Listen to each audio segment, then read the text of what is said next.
अखिल जी नमस्कार। नमस्कार। आपका हमारे प्लेटफॉर्म पे बहुत बहुत स्वागत। बहुत बहुत धन्यवाद आप लोगों का, जी। आपके चैनल के माध्यम से जो आपने मुझे मौका दिया। जी देखो, जैसे अभी हमारे अनीस भाई बता रहे थे जी कि कोरोना काल में जिस लायक भी मैं था, जी पब्लिक की सेवा कर पाया। जी जैसे कि दो कोरोना काल का मेरे पे पड़ी थी कि मेरा एक बेटा जवान था, वो एक्सपायर हुआ था। मेरे को खुद मैं इस लायक था कि मैं अगर चाहता अच्छा, लेकिन उस टाइम में मेरे को कोई हॉस्पिटल भी नहीं मिला था।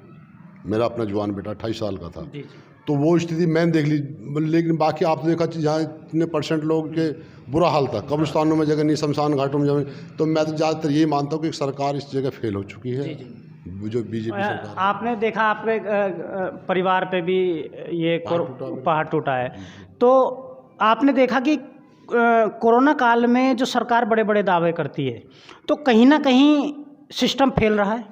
वो सही नहीं, टोटल सिस्टम फेल रहा है, पूरे हिंदुस्तान में सिस्टम फेल रहा है सरकार का। सरकार हर जगह इस नाकाम रही है। इस काल में अगर सरकार चाहती, जैसे सत्ता में लगा नीचे से ऊपर, तो सरकार को, बीजेपी सरकार बैठी है, चाहती तो हॉस्पिटल का अच्छा इंतजाम, को ऑक्सीजन का इंतजाम, कोई इंतजाम नहीं हो पाया सरकार। इस जगह मैं तो ये कहूँगा 100% सरकार नाकाम। क्या कारण रहे कि दिल्ली के इतनी नज़दीक होते हुए भी, और लोनी केवल एक लौता ऐसा टाउन है जो तरक्की नहीं कर पाया, और सबसे ज़्यादा मजदूर तबका यहीं रहता है, उसका भी विकास नहीं हो पाया। ये तो बहुत बड़ी समस्या है। जी जैसे कि हम अब से पहले भी हमारे विधायक माननीय विधायक रहते आ रहे हैं, लेकिन किसी ने लोनी के बारे में नहीं सोचा। सब ने जो भी करा अपने लिए करा है। कोई ये नहीं सोच रहा कि लोनी मेरा अपना घर है, कि मैं लोनी के यहाँ के लिए भी कुछ करूँ, लेकिन नहीं कर पाए। आज देख लो, बीजेपी पार्टी है, लगाकर नगर पालिका से, सभा से लगाकर सांसद तक हमारी लोनी विधानसभा को दे रखे हैं, लेकिन कोई भी लोनी के बारे में सोच रहे। आप घूम रहे, आप कह रहे हो हम सर्वे करें, लेकिन आपने देखा हो गली गली में कोई भी ऐसा काम नहीं है जहाँ कोई ये कहता है कि ये बीजेपी के इसमें काल में हो रहा है काम। इसमें ऐसा कुछ भी नहीं, कहीं भी सुनने में नहीं आ रहा है। तो बात करें अखिल जी कि यहाँ पर लोनी में जहाँ तक हमने देखा, अभी एक आपकी इसी गली में अगर हम आगे निकल के जाएं तो एक खरंजा है जो अब उखड़ा है, उखाड़ के उसे पता नहीं क्या बनाएंगे, आरसीसी बनेगा या इंटरलॉकिंग बनेगा। जब चुनाव आ गया है, मतलब कि मुस्लिम आबादी जहाँ है वहाँ पे आज भी खरंजे हैं, आरसीसी नहीं हो पाया। ये क्या कारण है? ये कारण तो सबसे बड़ा जो आप कह, हालांकि मैं कहना नहीं चाह रहा था, लेकिन मैं आपके चैनल के माध्यम से कहना चाह रहा हूँ, मुस्लिमों का नाम ही नहीं है कहीं भी। जहाँ मुस्लिम बाहुबल है वहाँ तो कुछ सुनने वाला नहीं है। लेकिन मैं तो ये कह रहा हूँ, जहाँ हमारे हिंदू भाई भी रह रहे हैं वहाँ भी कोई ऐसा सिस्टम नहीं है, कोई भी नहीं है। ये जो खरंजा आप बता रहे हो, ये मेरे गाँव का है। यहाँ पे अपना आप पाड़ के अपना आप लगा रहे हैं कि जब यहाँ बच्चे जाते हैं, स्कूल जाते हैं सुबह टाइम, सबके कोई पैर सनगा, कोई कहीं सनगा, तो ये स्थिति है। तो लोगों ने ये मेरे पास भी है, मैं कह रहा देखो भाई, जिस लाख में मैं अपनी मदद करता हूँ, मैं सत्ता में ही ना, लेकिन कोशिश ये करो जो होता तुम अपने तो पास से करो। तो ऐसा कोई नहीं, हमारा सभासद है बीजेपी का, चेयरमैन है जो बीजेपी, विधायक जी हमारे माननीय विधायक जी भी बीजेपी से, सांसद भी बीजेपी से, लेकिन यहाँ मुस्लिमों को कोई सुनता ही नहीं। मुस्लिमों को तो ये ऐसे मान ले कुछ जैसे हम यहाँ के हैं ही ना। तो ये बहुत बड़ी समस्या है इस चीज़ को कहना बेकार। लेकिन इसके बावजूद मैं आपके माध्यम से कहना चाह रहा हूँ कि मुस्लिम छोड़े, किसी हमारे हिंदू भाइयों को विकास नहीं हो रहा, और नाम चल रहा है उनको यहाँ विकास आ रहा है। कौन सा विकास आ रहा है? बात करें, आपने हिंदू भाइयों में लिया तो दलित तो सभी जगह है मुस्लिम में। तो दलित से मेरा मतलब है जो गरीब है। दलित का मतलब दलित नहीं है, दलित का मतलब किसी भी वर्ग में दलित हो सकता है। तो वो पिछड़े का पिछड़ा ही है, उसका भी विकास दलित का नहीं कर पाया कोई। जी, कोई विकास नहीं किसी चीज़, ना दलित का, मैं कह रहा हूँ ना दलित का, ना मुस्लिम, किसी समाज। आपका पहला कदम क्या रहेगा? देखो, जो ये बीजेपी कहती है कि सबका साथ सबका, लेकिन मेरा कदम, अगर पब्लिक ने या मेरी अपनी पार्टी बहुजन समाज पार्टी ने मुझे मौका दिया, तो मेरा सबके लिए बराबर काम होगा। जितने मेरे अपने ज़्यादा से ज़्यादा वो मैं अपने उससे करूँगा। जी, एक मेरा सवाल आपसे कि बीएसपी पार्टी हाईकमान आपको टिकट, आपके अंदर ऐसा क्या है कि आपको टिकट दे, क्यों दे? ऐसे आपने क्या कार्य किए हैं गरीबों के लिए? देखिए, मैं 2005 से बहुजन समाज पार्टी के लिए सेवा करता आ रहा हूँ, और 2007 में हमारी फुल बहुमत से सरकार बनी थी। उसको कार्यकाल को आज भी पब्लिक याद करती है। तो देखो, मैं बराबर कार्य करता आ रहा हूँ, जिस लायक भी हूँ, मैं जैसे भी सेवा करता रहा हूँ पब्लिक की।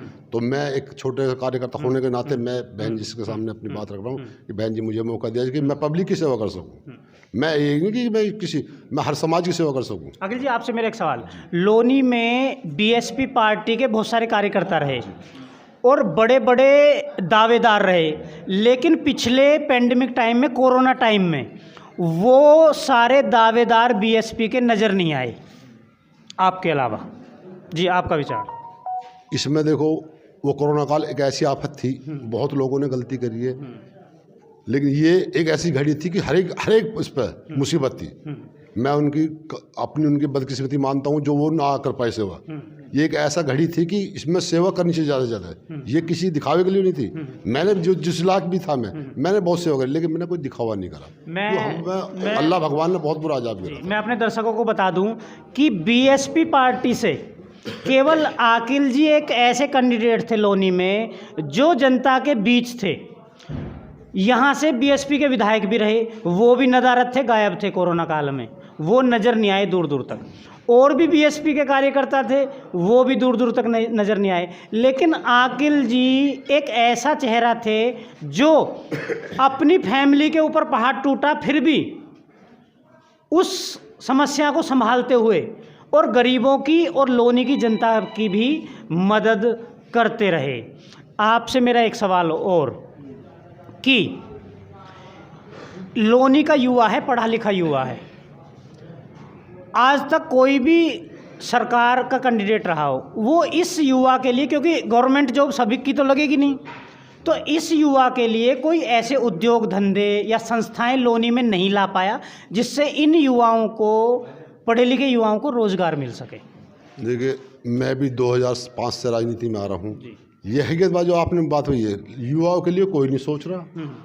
मेरा अपना मानना, मेरे मन ने भी ये गवाही दी, अगर पब्लिक ने या ऊपर अल्लाह भगवान ने मुझे मौका दिया तो मैं इंशाल्लाह, ये युवा हमारे आज बेरोजगार है फिर रहे ना, कोई पकौड़े तल रहा, कोई कुछ कर रहा, मैं इनके लिए सबसे योग्य काम करके दिखाऊंगा। मैं आपके चैनल के माध्यम से वादा कर रहा हूँ। मेरा मानना है कि इनके लिए, जैसे अब यहाँ से बंदा नोएडा जाएगा या तो जॉब करने, या जाएगा गुड़गांव, जिसकी दूरी बहुत है, ठीक है, अगर यहीं पे इतना बड़ा एरिया है, जंगल है, यहाँ पे इंडस्ट्री आ जाए इस युवा के लिए, तो वो सबसे, मेरा मानना है कि सबसे बेस्ट रहेगा।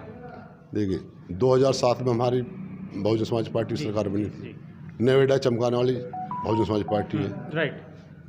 उसके बाद 2007 में हमारे टोन का सिटी चली थी, 2007 में टोन सिटी जिस टाइम चली थी, उस टाइम 5 तक बहुत अच्छा था, लेकिन आज टोन का सिटी की ये हालत देख लो, किसकी वजह से? सरकार की वजह से। कोई उद्योग के बारे में, किसी युवा के बारे में कोई सोच रहा ही नहीं। एक बहुजन समाज पार्टी निकाली, एक ऐसी पार्टी है कि सबको साथ लेकर चलती है। वो ज़्यादातर हमारे गरीब आदमी के साथ जोड़ रही है, क्योंकि हमारी गरीब आदमी की पार्टी है बहुजन समाज पार्टी, तो सबसे ज़्यादा जो बहुजन समाज पार्टी ही साथ लेकर। ये तो आप भी देख रहे हो, आप घूम रहे हो, सारी विधानसभा में घूम रहे हो, पूरे उत्तर प्रदेश में घूम रहे हो, कहाँ क्या ना होया। एक जाति को विशेष करके टारगेट बनाया गया है, लोग बाग डरे बैठे हैं। शासनकाल तो बहन जी के भी याद कर रहे हैं हर एक आदमी। बहुजन समाज पार्टी काल को हर एक आदमी, 2007 में बताइए आप मुझे कौन सा दंगा होया, कौन सा समाज कोई क्या दिक्कत हुई है, आप मुझे बताइए। मैं आपके माध्यम से कहना चाह रहा हूँ, 2007 से 12 को हर एक बंदा याद कर रहा है, हर एक आदमी बहन जी के कार्यकाल को याद कर रहा है। गुंडा राज खत्म, एक बहन जी का शासन ऐसा था जिसमें गुंडा राज खत्म हो गया था, कोई गुंडा राज नहीं था, किसी गैल कोई जबरदस्ती नहीं, कोई माफिया नहीं दिखाई दिया था, बहन जी ने सबको साथ लेकर चली थी। ये तो आप जो लोग कह रहे हैं गलत कह रहे हैं, क्या ना हो रहा है इसमें, यहाँ तो गुंडा राज हो रहा है, जो दादा है उनकी चल रही है। जो अगर सपा की बात करें 2012 से 2017 की बात करें तो सपा के राज में, मुलायम सिंह के राज में 500 दंगे हुए हैं पूरे उत्तर प्रदेश के अंदर। बात करें सांप्रदायिक दंगों की तो 500 दंगे हुए हैं, और उसमें एक बड़ा दंगा मुजफ्फरनगर का दंगा हुआ है, जो कि हिस्ट्री में आज तक का रिकॉर्ड है। हिंदुस्तान की हिस्ट्री में यूपी में इतना बड़ा दंगा आज तक नहीं हुआ है। ये जो है आंकड़े हैं, ये सर्वे हैं जो कि झूठे नहीं हैं हिंदुस्तान के। सर अगर बीएसपी सरकार आ जाती है हमारे लोनी विधानसभा क्षेत्र में, सर सबसे पहले सर लोगों के लिए क्या क्या करना चाहेंगे? आपने क्या कुछ प्लानिंग बना रखी है? जो मैनिफेस्टो जो हमारी सरकार का होता है वो तो होता ही है, वो अपनी जगह वैल्यू अलग रखता है, लेकिन आपका अपनी तरफ से लोगों के प्रति क्या रुझान है, विकास के प्रति क्या रुझान है, लोगों की प्रति जो आपकी जो हमदर्दी है उसको आप जरा बताइए। देखो, विकास की तो आप देख रहे हो, अगर आप मेरी गली में देख लो, जो मेरी गली है यहाँ से वहाँ लोग कोई भी अगर तार ऐसा नहीं कि अगर बच्चा हाथ आए तो हाथ लग जाए। सबसे पहले लाइटों की समस्या है। उसके बाद जो ये गुंडा टैक्स चल रहा है, लोग ऑटो वालों से अलग लिया जा रहा है। जो ऑटो वालों सबसे बड़ी समस्या है। एक गरीब रिक्शे वाला जा रहा है, उससे अलग लिया जा रहा है। 2-4 चीज़ ऐसी है। एक वो लिया जा रहा है जो बेचारे सिलाई वाले हमारे गरीब आदमी चलते हैं। एक बिजली के महकमे में जो भ्रष्टाचारी लोग हैं वो गरीब व्यक्ति से अलग अलग तरीके से डरा कर, कनेक्शन की दूरी बताकर या कैसे भी एक पैसे की लूट चल रही है बिजली विभाग में। उसके लिए भी आपकी तरफ से कुछ रहेगा? देखो, बिजली की समस्या तो इतनी है कि आपको पता है। आप मैं ही जा रहा हूँ, कोई गरीब आदमी है, मैं तेरे यहाँ 10,000 रुपये का आगा बिजली बिल ना, तो तू ऐसे दे, तो वो सिस्टम ख़त्म करना है। रात को सुबह 4 बजे घर में बैठ जाते हैं। अरे भाई, चोरी कर रहे हो उसे पकड़ो। चोरी सिस्टम तुम सिखा रहे हो। बस जिसके मानो मेरे 1,000 रुपये बिजली खत्म हो रही है और तुम 10,000 का बिल होगा, तुमसे 2,000 ले रहे हो और फिर चोरी करेगा ही। तो सबसे पहले चोरी खत्म करनी है। और जो लोगों को डरा रखा, भय बना रखा कि जिसका बिल है 1,000 का, नहीं तेरे तो 15,000 का बिल है। ये 5-7 सिस्टम ऐसे हैं इस सरकार में जो बुरा हाल कर रखा। तो मैं सबसे पहले ये चीज़ ख़त्म करना चाह रहा हूँ, अगर मुझे मौका दिया पब्लिक जनता ने। बिल्कुल मौका मिलना चाहिए, ऐसे लोगों को मौका मिलना चाहिए। और हमारी भी यही मुहिम है कि राजनीति में ऐसी ही छवि के लोग और जो गरीब व्यक्तियों से जुड़े हुए हैं, ऐसे ही लोग राजनीति पे आए और जितनी भी पार्टी हाईकमान है ऐसे लोगों के बारे में सोचे, उनका बैकग्राउंड चेक करे और ज़मीनी हकीकत जो हम दिखाएंगे वो अभी यहाँ की जनता का भी हम राय ले चुके हैं, फिर यहाँ की जनता की राय लेंगे, वो भी दिखाई जाएगी कि वाकई में ही आकिल जी टिकट के योग्य हैं या नहीं हैं, वो जनता भी बता देगी। और जैसा कि हम आमने सामने दे सकते हैं, बिल्कुल साफ छवि है। देखिए, मैं एक ज़मीनी स्तर से कार्य करता आ रहा हूँ 2005 से। ज़मीनी स्तर से मैं दिखावा हमारी जब आया दिखावा अल्लाह को पसंद नहीं है, तो मैं दिखावा मुझे बिल्कुल भी पसंद नहीं है।